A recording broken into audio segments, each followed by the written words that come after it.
بسم اللہ الرحمن الرحیم۔ معزز ناظرین اکرام، السلام علیکم ورحمۃ اللہ وبرکاتہ۔ آج کی اس ویڈیو میں ہم بات کریں گے اورنگزیب عالمگیر کے حوالے سے۔ بادشاہ اورنگزیب عالمگیر نہایت ہی عبادت گزار اور متقی اور پرہیزگار شخص تھے۔ آپ کے زمانے میں ایک شخص روح بدلا کرتا تھا، روح بدل کر بادشاہوں سے انعام حاصل کرتا تھا۔ وہی شخص ایک دفعہ بادشاہ اورنگزیب عالمگیر کے دربار میں حاضر ہوا، کہنے لگا، اے بادشاہ، میں روح بدلوں گا، آپ مجھے پہچان نہیں سکیں گے۔ بادشاہ اورنگزیب عالمگیر فرمانے لگے کہ تو جیسا بھی روح بدل لے، میں تجھے پہچان لوں گا۔ وہ شخص کہنے لگا کہ آپ اگر مجھے نہ پہچان سکے تو میں منہ مانگا انعام حاصل کروں گا۔ بادشاہ نے کہا، ٹھیک ہے، اگر میں تجھے نہ پہچان سکا تو منہ مانگا تجھے انعام دوں گا۔ تھوڑے ہی عرصے میں بادشاہ کو فوجیوں کی ضرورت ہوئی۔ بادشاہ نے فوجیوں کی بھرتی کے لیے اعلان کیا کہ 2 ماہ کے بعد یا کچھ عرصے کے بعد فوجیوں کی بھرتی ہے۔ جب لوگ ٹیسٹ دینے کے لیے آئے تو وہ شخص ان لوگوں میں شامل ہو گیا۔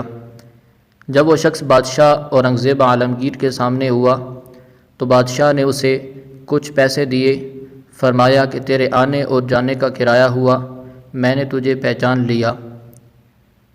کچھ ہی عرصے کے بعد بادشاہ کہیں سفر کے لیے جا رہا تھا کہ راستے میں بہت سارے فقیر ملے، ہاتھ میں کشکولہ لیے ہوئے، اور وہ بھی شخص اپنے چہرے پر سیاہی مل کے، ہاتھ میں کشکولہ، بیکاری والا لباس پہن کر، بیکاری والا روپ اختیار کر کے بادشاہ کے سامنے حاضر ہوا۔ بادشاہ نے اسے دیکھا اور کچھ رقم دی، فرمایا کہ میں نے تجھے پہچان لیا، یہ تیرے آنے اور جانے کا کرایہ ہوا۔ کچھ عرصے کے بعد بادشاہ کو ٹیچر کی ضرورت پڑی۔ وہی شخص بہت سارے لوگوں میں شامل ہو گیا، ٹیچر کا حلیہ اپنا کے، سر پہ جناح کیپ پہنی ہوئی، مونچھیں اور داڑھی لگا کر بادشاہ کے سامنے حاضر ہو گیا۔ جب بہت سارے لوگ بادشاہ کے سامنے حاضر ہوئے، جب اس شخص کی باری آئی تو بادشاہ نے اسے کچھ رقم دی، فرمایا کہ تیرے آنے اور جانے کا کرایہ ہوا، میں نے تجھے پہچان لیا۔ ایک دفعہ بادشاہ اورنگزیب عالمگیر جنگ کے لیے سفر پہ جا رہا تھا۔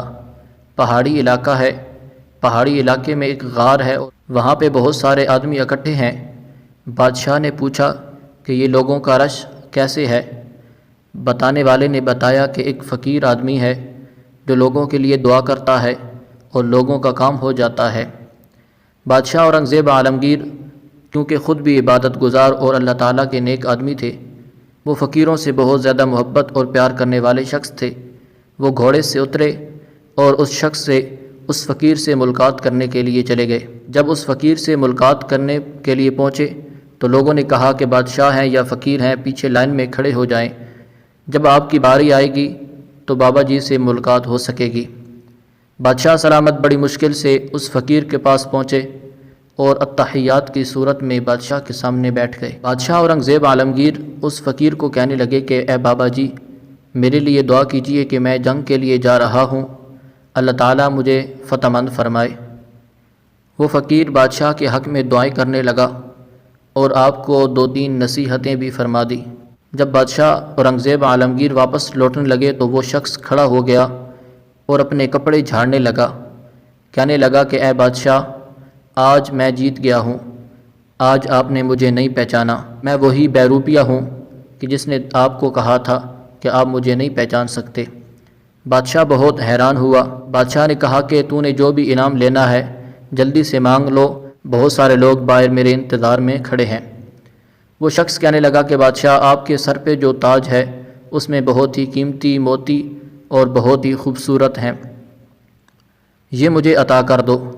بادشاہ نے سر سے تاج اتارا اور اس فقیر کے قدموں میں رکھ دیا۔ جب بادشاہ اورنگزیب عالمگیر واپس لوٹنے لگے، وہ شخص دھاڑے مار کر رونے لگا، کہنے لگا کہ اے بادشاہ اورنگزیب، مجھے آج ایک بات سمجھ آ گئی، آج میں نے جھوٹ موٹ کی فقیری اپنائی ہے، آج میں نے جھوٹ موٹ کے حضور کا غلام بنا ہوں، جھوٹ موٹ کی میں نے داڑھی اور یہ حلیہ اپنایا ہے، تو اللہ تعالیٰ نے مجھے بادشاہ کے سر کا تاج عطا فرما دیا ہے۔